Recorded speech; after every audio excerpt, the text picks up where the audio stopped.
Bonjour mesdames et messieurs et bienvenue dans ce flash d'information.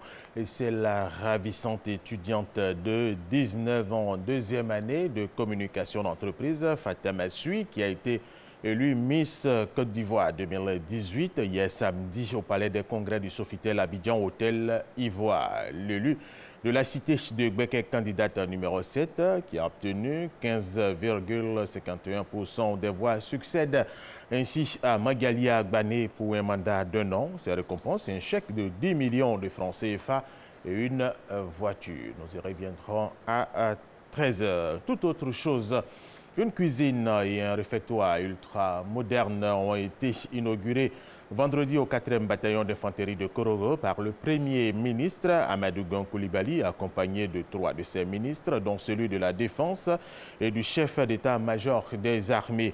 La construction de cette infrastructure d'une capacité de 600 repas par jour s'inscrit dans le cadre d'un programme d'urgence de réhabilitation, de construction et d'équipement des cuisines dans les casernes du pays. La 16e édition de l'opération Grand Ménage a eu lieu à Bonois. La ministre de la Salubrité, de l'Environnement et du Développement durable a une fois de plus invité les populations à garder leur environnement propre. Grâce Kando. Bonois, dans la région du Sud Comoé. Nous sommes au Grand Marché. Atrou, vendeuse de poissons, est en pleine activité de sensibilisation sur les notions et réflexes de propriété. Lorsque nous allons finir de vendre, après la vente, nous allons prendre nos balais rapidement, balayer les lieux, ramasser et mettre les ordures dans la poubelle. C'est dans ce marché que chacune de nous gagne son pain pour soutenir son foyer. Plus loin, Bronoukro, ce quartier de Bonois, décide de maintenir le cap de la salubrité, ce qui lui a valu le prix du quartier le plus propre de la ville. Ce que nous avons fait, c'est la sensibilisation d'abord. Et puis après, maintenant, il faut curer les caniveaux pour rendre le quartier propre. Nous avons même fait des poubelles, les bidons d'eau de 25 litres. Nous avons coupé et puis mettre des bois, des tuteurs derrière et puis implanter. Des initiatives qui cadrent avec les objectifs de l'opération Grand Ménage lancée par le gouvernement. Pour cette 16e édition, les populations ont été une fois encore sensibilisées sur les bonnes pratiques en matière d'hygiène. Le Grand Ménage procède au changement de comportement.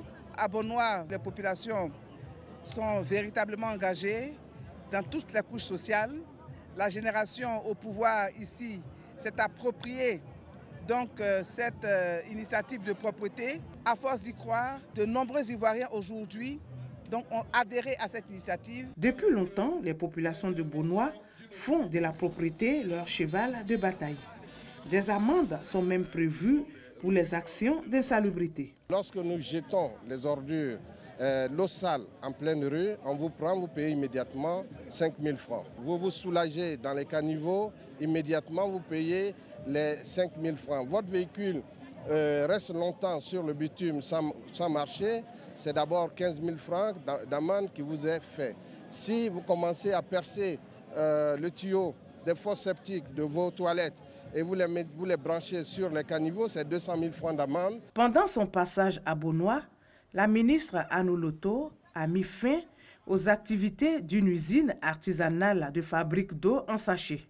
La ministre de la Salubrité, de l'Environnement et du Développement durable invite les usines de production et de commercialisation des sachets plastiques à se détourner de cette activité interdite en Côte d'Ivoire. L'opposition au Mali a réclamé la démission du Premier ministre Soumelo Boubeye Maïga après la répression hier samedi d'une manifestation interdite qui a fait des blessés à 2 mois de l'élection présidentielle. Le secrétaire général de l'ONU, Antonio Guterres, dit suivre avec préoccupation l'évolution de la situation au Mali, où il vient d'effectuer une visite les 29 et 30 mai dernier.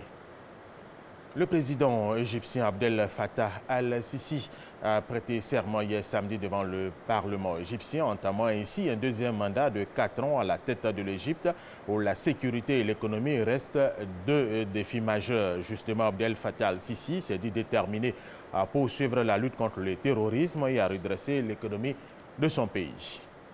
9 migrants qui cherchaient à joindre l'Europe à bord d'une vedette sont morts ce dimanche lorsque leur bateau a fait naufrage au large de la côte méditerranéenne de la Turquie. Le bateau, avec 15 personnes à bord, s'est trouvé en difficulté au large de la province d'Antalya. 5 personnes ont pu être sauvées et une est toujours portée disparue. Le magazine de ce dimanche 3 juin 2018 aura pour invité M. Gabriel Ekanza Yomo, directeur du Centre national de coordination du mécanisme de réponse à l'alerte précoce CNCMR. Avec lui, nous allons parler du rôle de cette institution qui existe seulement depuis 3 mois. Voilà, c'est la fin de ce flash d'information. Merci de l'avoir suivi. Je vous retrouve tout à l'heure à 13h.